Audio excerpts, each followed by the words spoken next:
and welcome back to Alex versus Eyeshadow, or welcome if you are new. Today we're going to be doing an in-depth inventory of all of my eyeshadow palettes. I'm just going to go through them all with you, maybe do a couple of swatches, maybe declutter a couple of things that just aren't working for me anymore, and basically just talk about eyeshadow, which is my favourite thing to do. This is the last one of my makeup inventory series, so if you're interested in seeing my other makeup videos, then please take a look at my previous videos and I'll link them down below. The only other thing that I need to say is please do consider subscribing if you like this kind of content. On this channel, we like to talk about panning makeup, using makeup we already have, and trying not to overspend or overconsume. So if any of that sounds like a good time, then yeah, do consider subscribing, or just give me a little like, and that does really help the channel out as well. But let's get on to the eyeshadow. I couldn't even figure out the best way of laying this out. So I've just chucked everything down on my desk and I'm going to try and go through in brand categories. So let's start with this big vampirism one here. This is Jolie Beauty. I love the combination of the reds and purples and then these sort of like mustardy, orangey, yellowy shades. I know that Jolie Beauty do huge palettes, but I love the variety in them. Not a huge fan of these pressed glitter shades, but I do think in their newer palettes they're not including those anymore because people just don't really enjoy them anymore. And I do have more impactful shimmers in my collection, and I do have better performing mattes in my collection, but overall as a piece of makeup I do really enjoy this and I do think it adds value to my collection. And I love this shade here. I think this shade here, Femme Fatale, is so unique. Then should we do these Nomad Cosmetics ones, seeing as they're right there? So I've got the Salem Witch City palette and it's got this lovely lenticular packaging. Such a gorgeous colour story. It's just like classic Halloween as I've heard it described by many creators.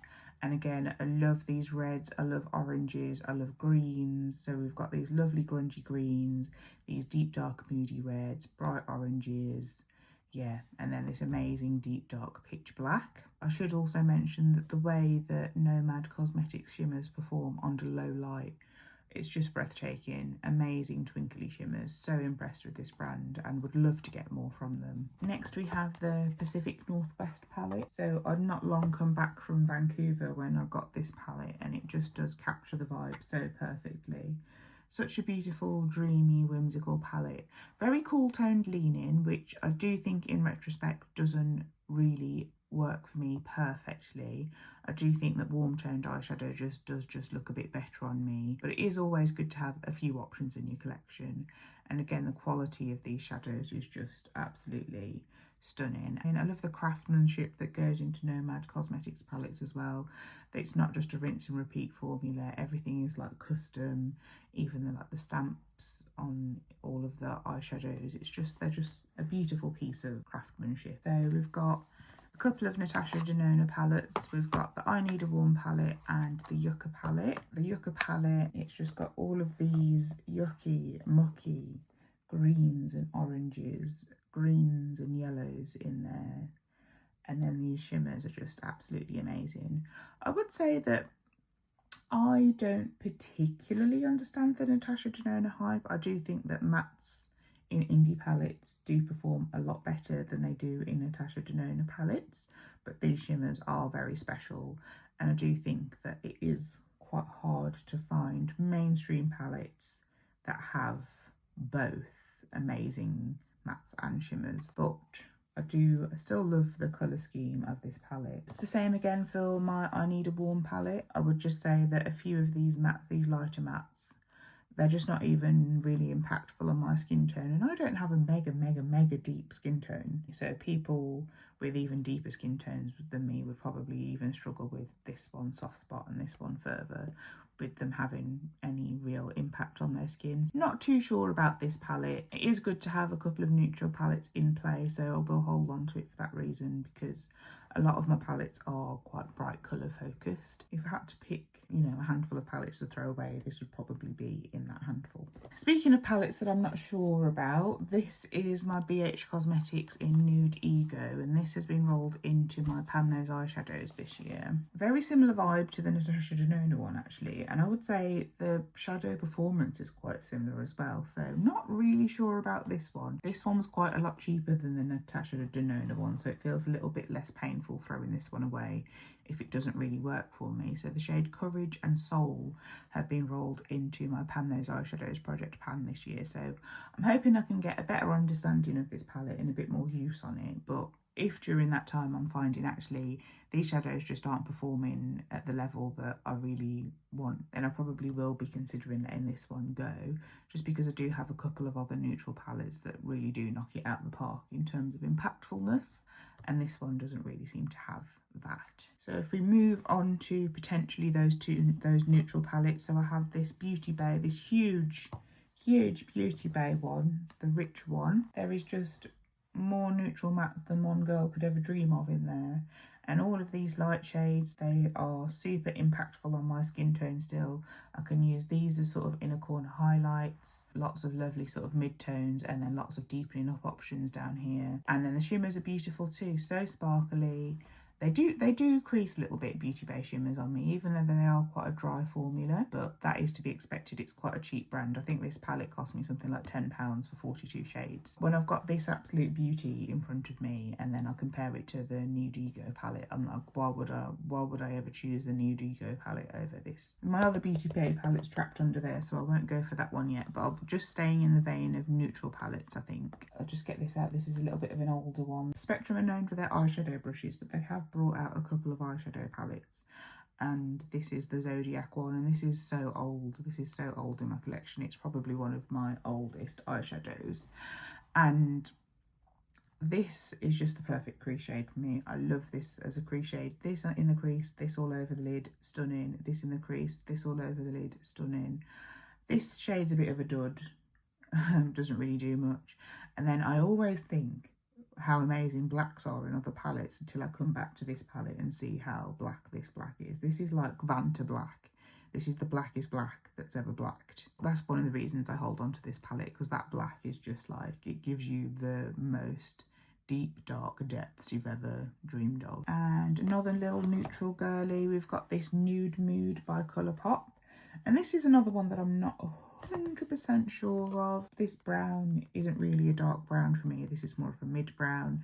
These colours do all show up on me. They do have a good level of impact on the skin, so I don't mind sort of like light nudie beigey colours if they are actually going to show up on me, because then they work good as sort of like highlights and blending out shades.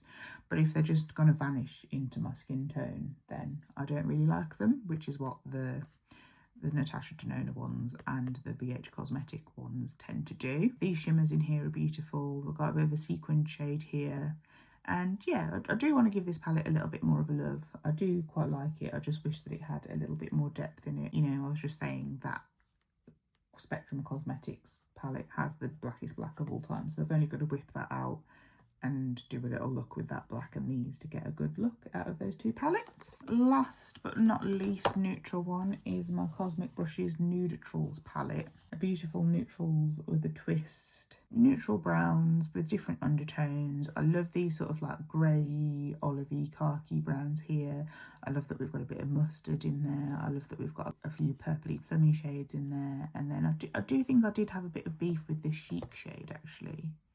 But then swatching that out, that isn't looking too bad. And the texture of Cosmic Beauty shadows like that compared to the Colourpop one was just so soft and silky. This brown, this black, this purple were all great for deepening up, and as I've just demonstrated, the light colours do show up on my skin tone in this palette, so more than happy to hold on to that one. I am a bit of a Cosmic Beauty stan, so let's go through just the rest of their palettes that I have here. So we've got the Serenity palette, and those of you that have ever watched another video by me will probably be very familiar with this palette because it always gets rolled into my projects. She's such a unique, amazing, sort of inspiring colour story. They don't make them like that very often.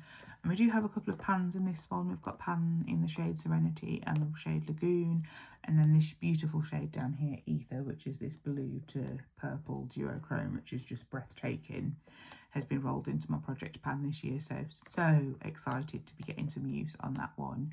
And I do really love this palette. It's just so inspiring. I do love coming back to this palette, even though it does get rinsed in my project pans every year. Next, we've got Undergrowth palette by Cosmic Beauty. Look at that.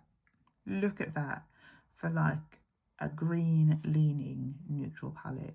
Oh, she's so beautiful. Yucca could never. This is Yucca if it was good, and the neutrals is I Need a Nude if it was good. This one just does not get the love that it deserves in my collection. It still looks brand new, but again, amazing greens in here, and I love this sort of like bright chartreusey sort of green. Look at the impact of that. It's just so beautiful. Cosmic Beauty's palettes are just so affordable as well. I don't know how they get the quality so high and they keep the affordability so low. There's so many Cosmic Beauty palettes that I covet, but I just can't. There's no point in me buying millions and millions of palettes when I already have more eyeshadow palettes than I can ever get through my whole life probably. And my final Cosmic Beauty one is the Muse palette, and I think this is one of their first palettes, if not their first palette. This isn't from when it first came out. I got this maybe sometime last year. Look at that for a colour story. It's like grungy garden vibes, which I do appreciate in a palette. I love grungy greens. I know these are probably very similar to some of the things that we've got in the Undergrowth palette, but that's okay. It's just inspiring to have the array of colours next to each other to get a good look out of.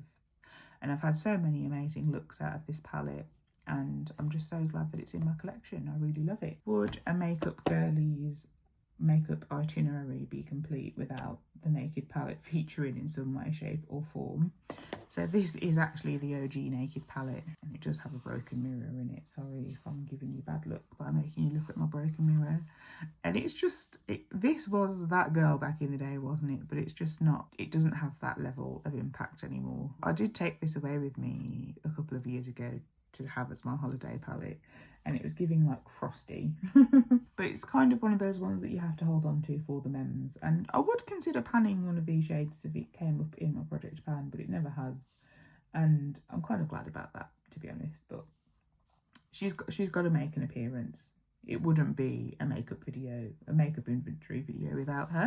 And we'll just do this one real quick as well. This is the Robin Eisenberg and Urban Decay collab Naked palette. I don't think I've ever worn this on my eyes. It was one of those where I wanted it to have it rather than to use it, but I have swatched it, and this formula is a lot more updated and a lot more contemporary than the original Naked palette. These shades over here are really beautiful and twinkly. This like periwinkle blue does have a good level of impact even on my skin tone. I think you can see that there. How amazing is that? I think it's time to get some use on this. I don't think I could make myself use it just willy-nilly, but it is on the list to be rolled in my Pan Those Eyeshadows project pan. So hopefully if it gets brought in that way, then I will get some use on this, because I am no pan left behind in my shadows in that project too. And I never really see anybody talk about this, but I feel like this is a really beautiful colour story. All of these sort of like warm, peachy, browny tones, and then all of these sort of like deep, amazing blue and purple sparkles. It's a beautiful colour story. And this blue to black flip here. Would a makeup inventory video be complete without the Jaclyn Hill palette? This is the original one with the matte cover on it, and it doesn't have the product names on the back either, so it is disgusting now, and I do think that it faced a lot of heavy criticism at the time for that. This palette is obviously of an age now, isn't it? And I don't hold mems to this one quite as dearly. I remember really struggling with the shimmers at the time. The shimmers would, if they got into your eyes, they would stick to my contact lenses, and then I wouldn't be able to see. This and this together, or these together, had me in a chokehold in 2016. I think those shades had everybody in a chokehold in 2016. I did try and pan this shade down here in my Pan Those eyeshadows, but I just wasn't getting anywhere with it.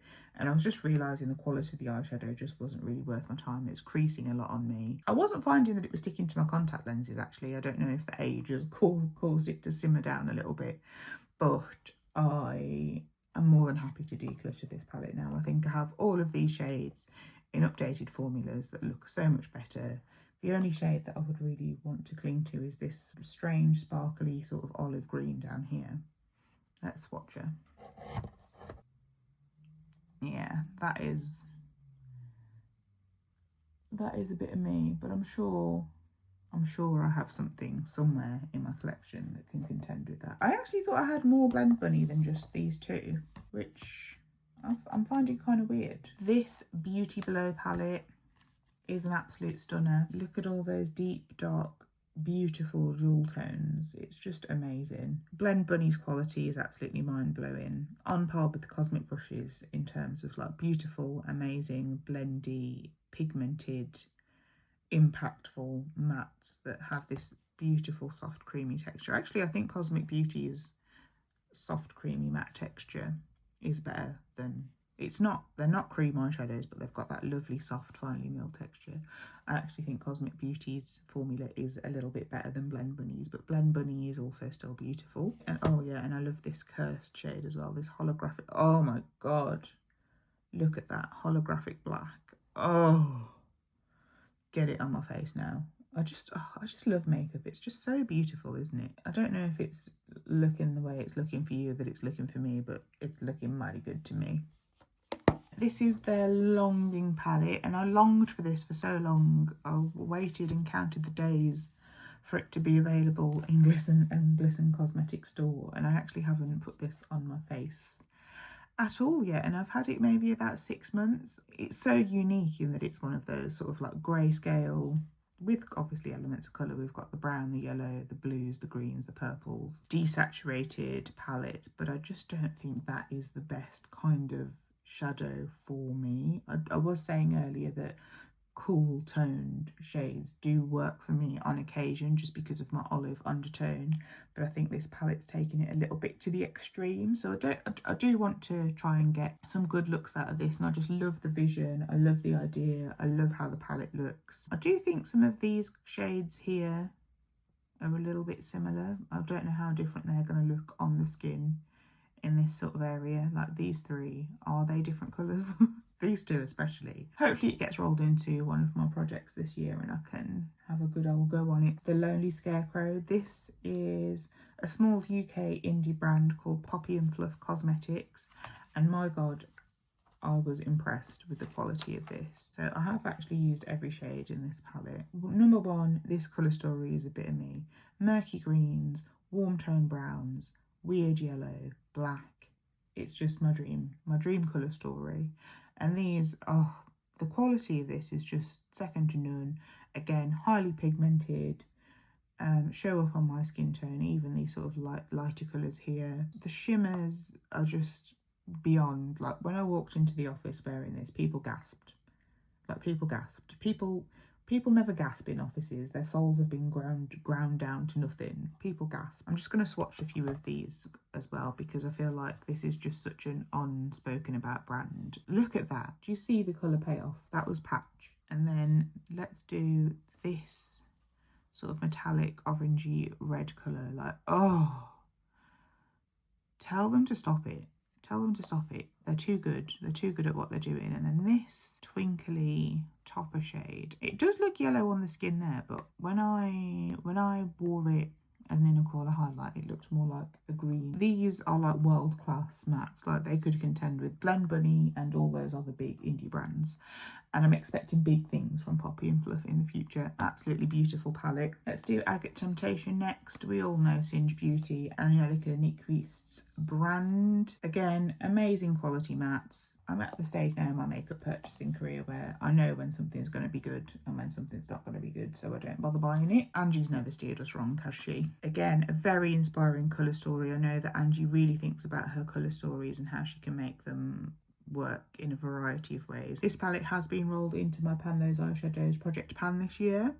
I'm working on the shade Plume. I don't think I will hit pan on it, but I have rolled myself in a 20 use Veto, so we're going to at least get 20 uses on that, and that means I also will be doing a pan that palette on this palette as well. Amazing work from Angie. Then we've got Beauty Moon Cosmetics. This is the Medusa palette. Beauty Moon tend to do quite bright, crazy rainbow palettes and colour stories, and then they finally did this deep dark grungified one, and I thought I would give them a go, and man, I was not disappointed. Again, absolutely beautiful. The quality is breathtaking, similar to Poppy and Fluff's quality actually. So impressed with the brand, and I'm just going to swatch a few of these shades. Hopefully I can sort of pack that one back in because it keeps trying to escape from me. There's Venom Veil, which is this amazing sort of iridescent sparkly topper, and this shade here, Petrify, which is this black, black to red duochrome with like gold sparkles in as well. Tell me if you've ever seen a shade like that before in your life, because I don't think you have. I don't think you have, and you never will again. Should we do another one? Should we do another one? I'm getting covered in sparkles. Let's do one I haven't given much attention to. Let's do Midnight Stone. Oh my god. Oh my god. Tell them to stop it. Tell them to stop it. They're too good. They're too good. So impressive, so impactful. Their Missile, I think it was called Missile Glow, their Christmas palette that they brought out this year. That was calling to my soul because it's more of a deep dark grungified Christmas palette. But I'm just trying so hard not to overspend and overpurchase on makeup. And as I said, I've got palettes here that I've only touched a handful of times or haven't even touched at all. So, and still I can start getting heavy usage on the rest of my collection. I really can't justify buying any more palettes, but that one had me in a bit of a chokehold. I was very close, very close. Last but not least, we've got our two Beauty Bay palettes. This smoky one was in my Christmas present this year from a friend, and it is just a grayscale palette. Let me tell you how much I've been enjoying this. I think about this palette all the time. Again, these light mattes are so impactful, even on my deeper skin tone. These inner corner highlights, oh, beautiful. Shimmers are beautiful. The darker colours are impactful. The Beauty Bay quality is just so impressive for the price. I wasn't sure about having a grayscale palette in my collection, but it definitely has its place. I've got all the greys that I will ever need here, and that's great. And I didn't know if grey eyeshadow was for me, but it actually is. Very much been enjoying this one. Last but not least is the final behemoth, and it's this Beauty Bay Botanical palette. And it's this beautiful green to brown to weird purple palette. I want to get a bit more love on this palette this year as well, because it's got some sensational colours in it. Again, the light tones, like this matcha shade, is an amazing inner corner highlight for me. It's not swatching that great on my hand, but I promise it performs in real life. Love that as an inner corner highlight for a green look. Oh, over half of these shades haven't even been touched by me yet and included in a look, and that is horrifying to me. I want to get so much use on my palettes this year. I just also want to swatch this Waterfall shade because it does look like it's a very special one. Let's do Waterfall here. Oh, look at that. It's like a yellow to purple shift with orange twinkles in. That's my eyeshadow collection. Thank you so much for watching. I hope you enjoyed that little insight into my world of eyeshadow. The only other thing I think I want to tell you is that I did get the Missile Glow palette by Beauty Moon that I think I did mention in that video. And here she is here, looking very stunning. All shades that I absolutely love. I love pinks, I love greens, I love grungy yellows, I love reds. I love this palette. That is the only other eyeshadow palette I think that I need to tell you about in my collection. I haven't actually used this yet, but hopefully I'll get around to it soon. I haven't had a very makeup heavy couple of months, but hopefully things will start to pick up again now. Let's leave this there. Thank you so much for watching, and I'll catch you in the next one.